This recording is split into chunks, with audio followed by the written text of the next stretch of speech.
Hallo, liebe Häkelfreunde! Dieses Mal habe ich wieder ein Projekt vollendet, das ich in meinem Vlog gezeigt habe.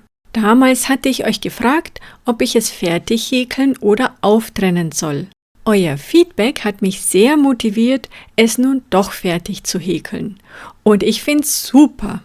In diesem Video zeige ich euch, wie ich das Fledermaus-Shirt gehäkelt habe. Insbesondere sind die Abnahmen bei dem Muster interessant. Ich hatte selbst nach einer Anleitung gesucht, aber keine gefunden und habe mir daher selbst überlegt, wie ich das am besten mache. Vergesst nicht zu abonnieren und zu liken, wenn euch das Video gefällt und ihr noch weitere Häkelprojekte von mir sehen möchtet.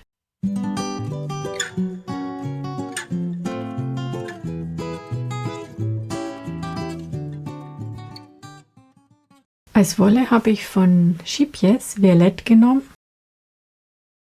Das besteht aus 60% Baumwolle und 40% Acryl. Die empfohlene Nadelstärke ist die 3,5 bis 4 mm. Und hier auf 100 Gramm sind es 455 Meter. Meine Farbe ist die 875 und heißt Lightly Salted. Für den Hauptteil verwende ich die 3,5er mm Häkelnadel und für das Bündchen die 3 mm Häkelnadel. Außerdem braucht ihr noch eine Schere, ein Maßband, eine Stopfnadel zum Vernähen und Maschenmarkierer. Ich starte mit einer Schlaufe.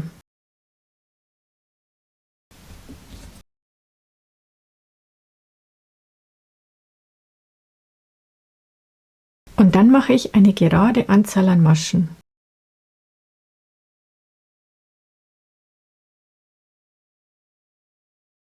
So, ich habe jetzt meine Kette fertig. Bei mir sind es 130 Maschen. Eine gerade Anzahl. Und jetzt mache ich noch eine zusätzliche Masche. Das ist meine Wendeluftmasche. Und jetzt drehe ich die Kette nach hinten um. Und hier hinten sind dann die hinteren Maschenschlaufen. Und in diese häkle ich jetzt hinein. Und zwar mache ich zunächst mal eine Reihe feste Maschen. Ich steche in die hintere Schlaufe ein, hole den Faden durch und ziehe durch die beiden Schlaufen eine feste Masche.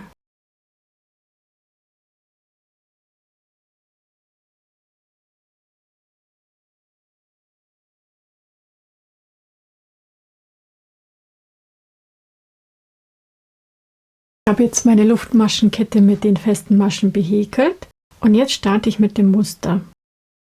Ich mache eine Wendeluftmasche, drehe mein Häkelstück und häkle eine feste Masche in die erste Masche. So. Dann überspringe ich eine Masche, die überspringe ich und häkle in die nächste ebenfalls eine feste Masche. In die gleiche Masche, also hier wieder rein, häkle ich ein Stäbchen.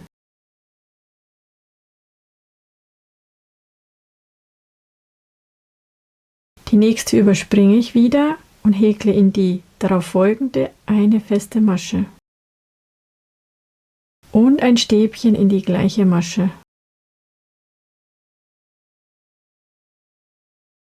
Dann überspringe ich die wieder und häkle in die nächste wieder eine feste Masche und ein Stäbchen.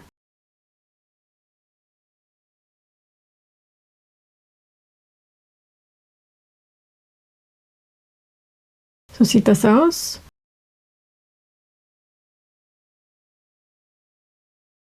Und so häkeln wir letztendlich bis ans Ende der Kette. So, am Ende haben wir jetzt noch 3 Maschen übrig. Die eine wird übersprungen. In die mittlere kommt unsere Kombination aus fester Masche und Stäbchen. Und in die allerletzte kommt einfach ein halbes Stäbchen. Da wird auch nichts mehr übersprungen, da ist ja nichts mehr da zum Überspringen. Und so sieht das jetzt aus. Und dann ist es letztendlich ganz einfach. Ich mache eine Wendeluftmasche, drehe mein Häkelstück und fange an mit einer festen Masche hier. Dann überspringe ich wieder eine Masche und mache hier meine feste Masche-Stäbchen-Kombination.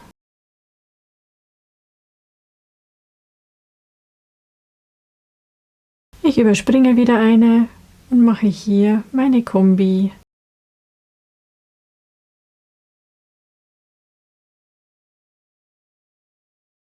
So, und so arbeite ich mich bis hierher vor. Und dann zeige ich euch nochmal das Ende. Wenn euch meine Videos gefallen, denkt daran, meinen Kanal zu abonnieren und die Glocke zu aktivieren. So verpasst ihr meine wöchentlichen Videos nicht. Und natürlich freue ich mich sehr, wenn ihr meine Videos liked, kommentiert und teilt. Ein großes Dankeschön dafür. Und ich überspringe im Endeffekt immer hier das Stäbchen und in die feste Masche der Vorreihe, da kommt meine Kombi rein.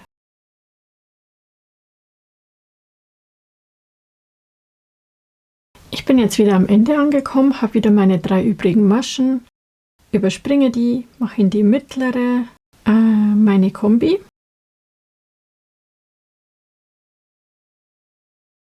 und in die allerletzte ein halbes Stäbchen.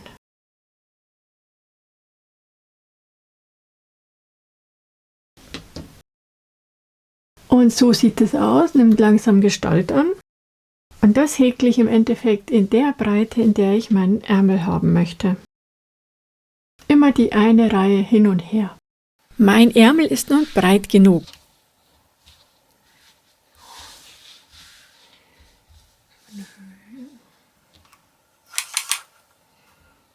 Das sind ca. 16 cm.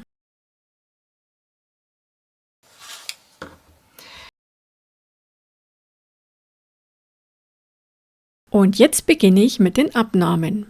Die Abnahmen gehen bei mir immer über 2 Reihen. Das ist meine erste Abnahmereihe. Die erste und zweite Masche häkle ich als feste Masche zusammen.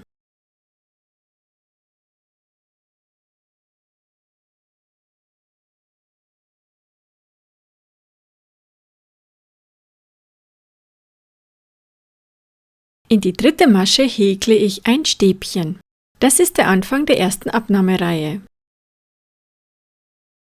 Und dann geht's ganz normal mit meinem Muster weiter. Ich überspringe eine Masche und häkle meine Kombi wie gehabt in die nächste. Das mache ich jetzt so weiter und am Ende zeige ich euch, wie ich hier die Abnahme mache.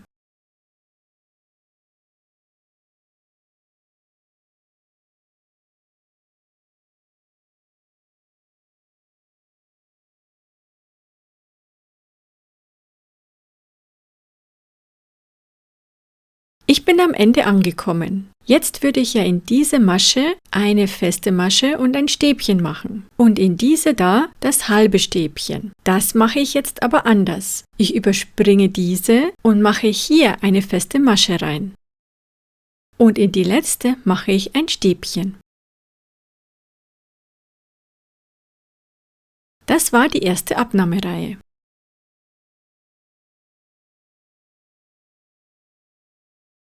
Die zweite Abnahmereihe starte ich wie die erste. Ich häkle die ersten beiden Maschen mit einer festen Masche zusammen.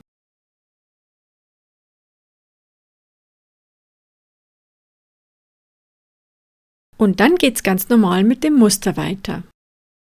Ich überspringe diese und mache in die nächste meine Maschenkombi.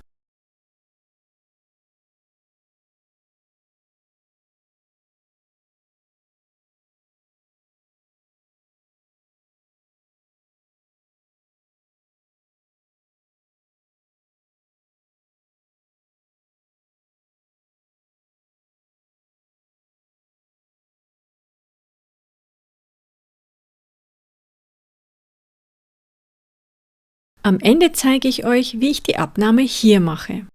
Am Ende angekommen habe ich noch 2 Maschen übrig. Und diese beiden häkle ich mit einem halben Stäbchen zusammen.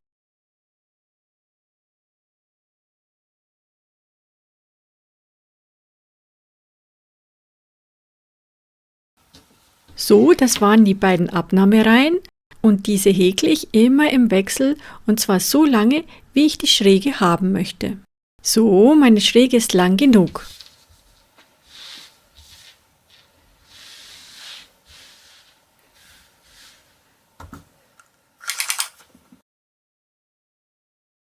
Insgesamt sind das jetzt ca. 26 cm.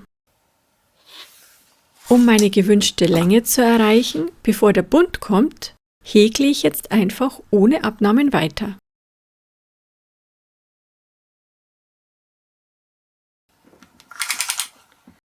Jetzt sind es ca. 34 cm, also habe ich ungefähr 8 cm ohne Abnahmen gehäkelt. Nun möchte ich das hier noch etwas mehr zusammennehmen. Dafür häkle ich eine Reihe feste Maschen. Dabei häkle ich jede 4. und 5. Masche zusammen. 1, 2, 3 und die nächsten beiden häkle ich zusammen.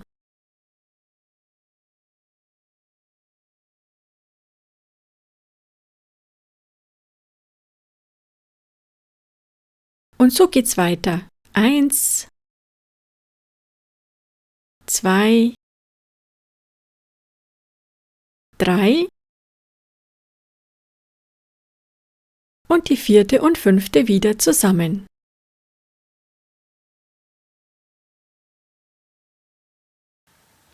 Und so mache ich das bis zum Reihenende. Es spielt auch überhaupt keine Rolle, ob sich das ausgeht oder nicht. Es geht nur darum, den Bund etwas schmaler zu machen. Ich bin jetzt damit fertig und starte mit dem Bündchen. Dafür mache ich erst eine Luftmaschenkette in der gewünschten Länge.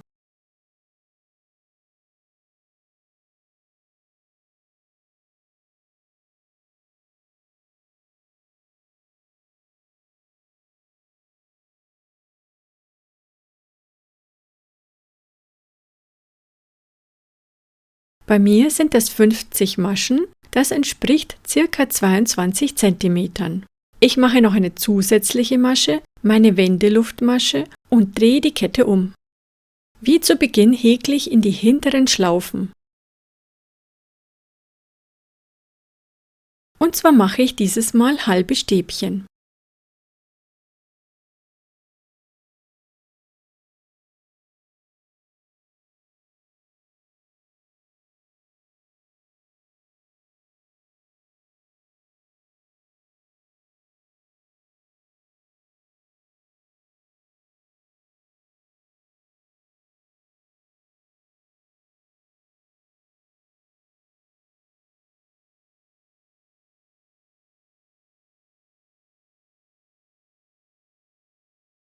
Das mache ich bis ans Ende der Kette.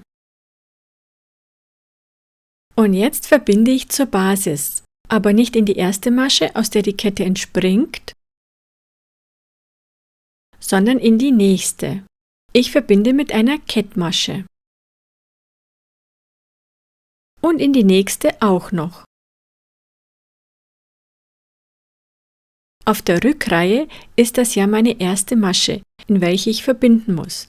Daher kann ich die einfach gleich markieren, dann weiß ich, welche das ist. Ich finde das sehr praktisch. Dann drehe ich mein Projekt, ohne eine Wendeluftmasche zu machen.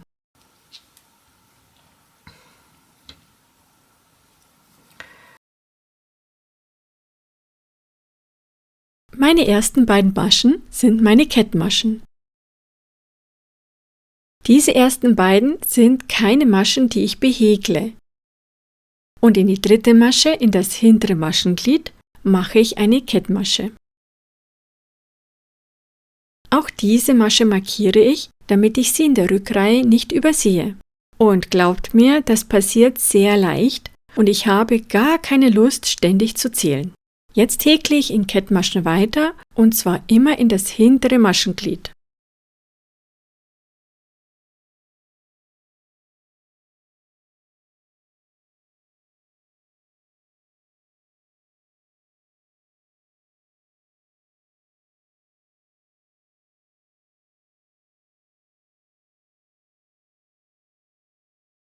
Oben angekommen mache ich eine Wendeluftmasche, Drehe das Ganze und dann häkle ich mit halben Stäbchen zurück, und zwar ebenfalls nur in das hintere Maschenglied.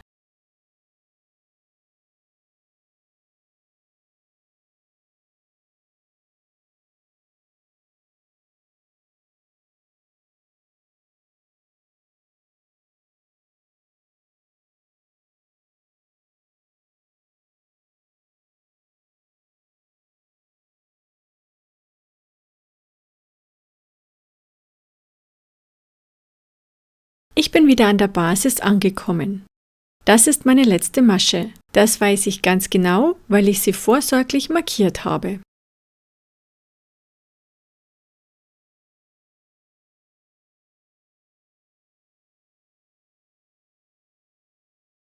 Und genauso weiß ich, dass das meine erste Verbindungsmasche ist, weil ich sie ebenfalls zuvor markiert habe.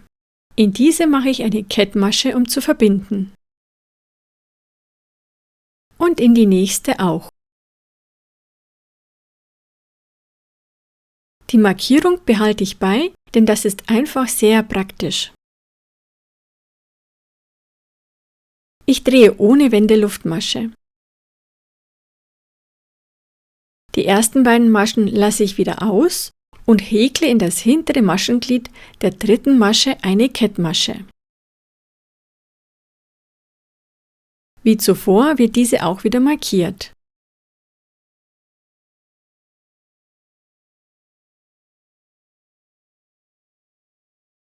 Dann häkle ich in Kettmaschen bis nach oben.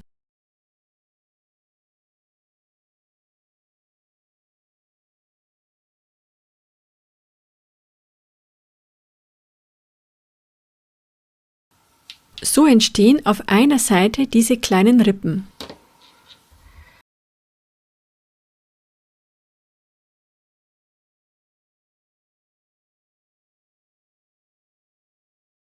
Und das mache ich über die komplette Breite.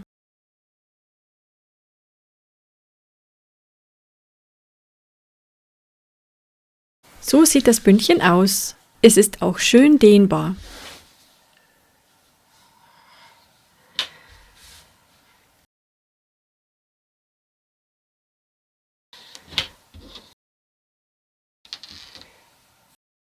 Das ist mein Shirt von rechts. Ich möchte die Rippen außen haben, weil sie mir sehr gut gefallen. Und das zweite Teil lege ich mit der rechten Seite nach unten auf das erste, so dass beide Teile rechts auf rechts liegen. Sie sind beide völlig identisch gehäkelt.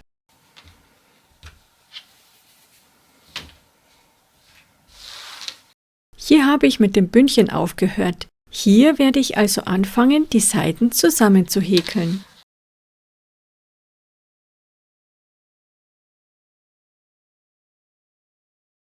Bis zum Ärmelausschnitt. Auf der anderen Seite genauso. Erstmal mache ich eine Luftmasche. Dann fädle ich in die erste Masche auf der anderen Seite ein und ziehe die Schlaufe durch.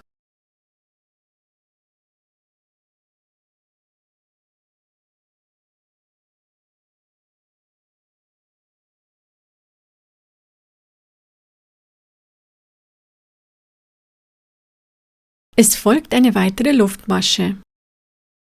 Und dann mache ich eine Kettmasche durch die ersten Maschen auf beiden Seiten.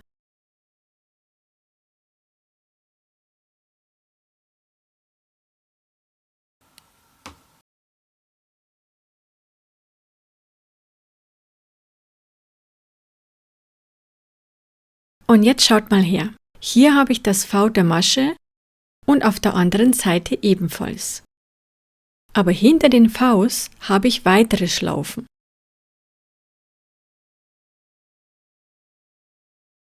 Zum Verbinden nehme ich hier die innere Schlaufe und auf der anderen Seite nehme ich nicht das V, sondern die dahinterliegende Schlaufe.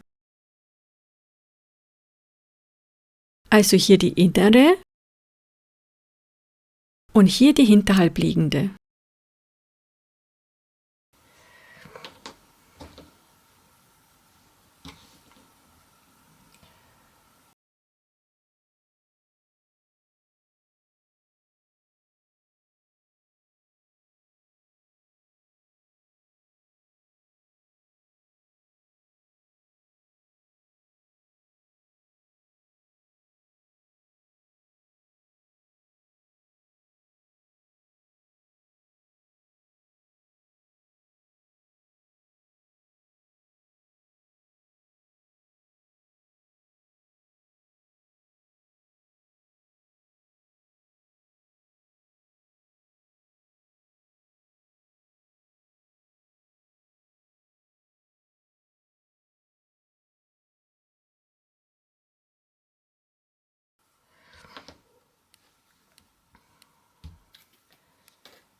Wenn ich so zusammenhäkle, wandern diese Maschen hier nach außen und bilden dann genauso eine Rippe wie die anderen im Bündchen. Und dann fällt es fast nicht auf, dass hier eine Naht ist.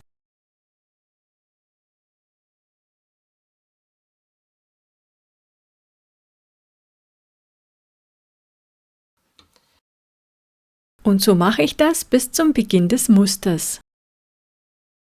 Im Musterbereich häkle ich ebenfalls mit Kettmaschen zusammen. Da nehme ich jeweils die Schlaufen und Öffnungen, wie sie gerade kommen.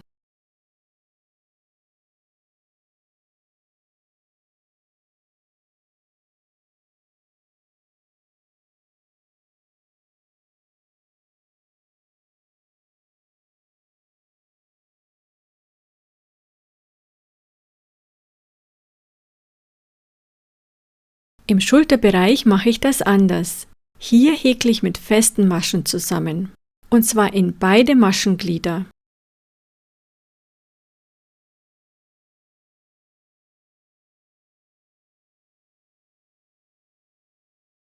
Seht ihr? Ich nehme jeweils die gesamte Masche. Ich habe etwas herumprobiert und bin zu dem Ergebnis gekommen, dass mir das am besten gefällt.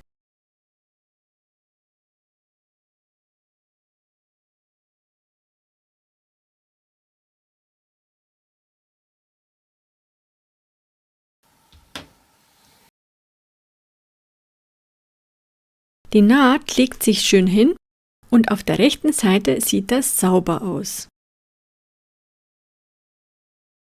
Das mache ich auf beiden Seiten vom Ausschnitt.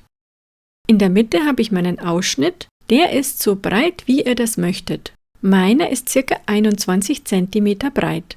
Damit ist mein Fledermaus-Shirt fertig und ich liebe es. Es ist leicht und luftig, geradezu perfekt für warme Tage. Ich danke euch nochmal für eure motivierenden Kommentare unter meinem Vlog. Das hat mich sehr animiert, diesen WIP endlich fertigzustellen. Vergesst nicht zu abonnieren und zu liken, wenn euch meine Videos gefallen. Wir sehen uns nächste Woche, wenn ihr wollt. Bis bald!